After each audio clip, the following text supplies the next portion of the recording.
Vince Tañada, nilinaw kung bakit si Mercedes Cabral ang choice niya sa kanyang pelikula.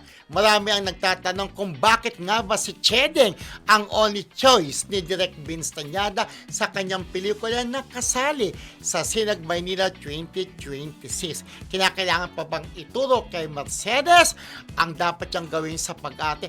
Ano kayang say ni Direk Vince? Panoorin po natin ang video. So why Mercedes ang napili mo bilang si Yaya Midi at ayaw mo siya maging korinto? No, I was able to watch Oro. That was a couple of years ago, and there was a breakdown scene ni Mercedes. And I told you, di ba, I've been doing this on stage. Sabi ko, kung pelikula to, si Mercedes lang yung choice. So, kinuha namin si Mercedes. And I was also surprised that Mercedes has a specific twang. Parang Inglesera siya eh. So, medyo nahirapan siya nung nag-shoot kami kasi tawag niya sa akin, senior. So, sabi ko, i-roll mo yung arm mo. And I truly believe that is also the purpose of a director, not only to direct one particular film, but to become transformative, to teach. We are also teachers as directors. We are not only filmmakers, we are not only artists, we should also educate and teach.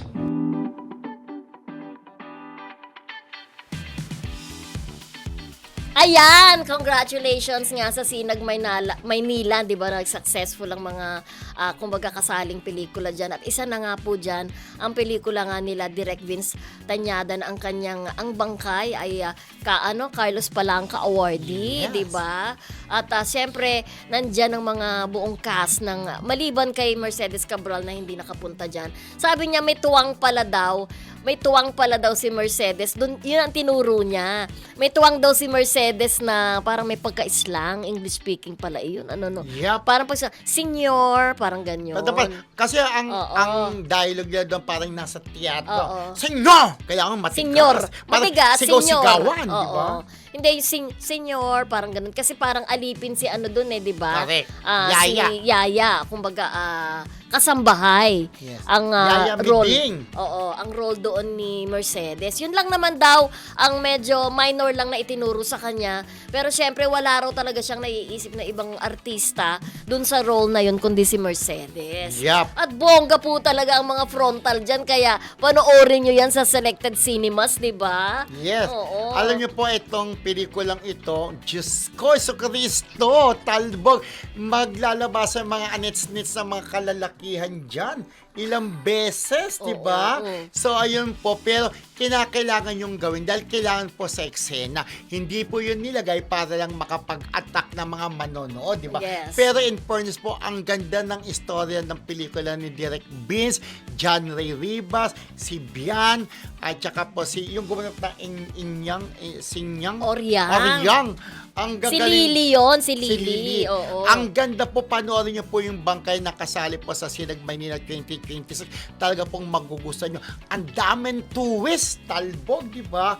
So, ayan po, directed by Vince Tañada at siya rin po ang sumulat.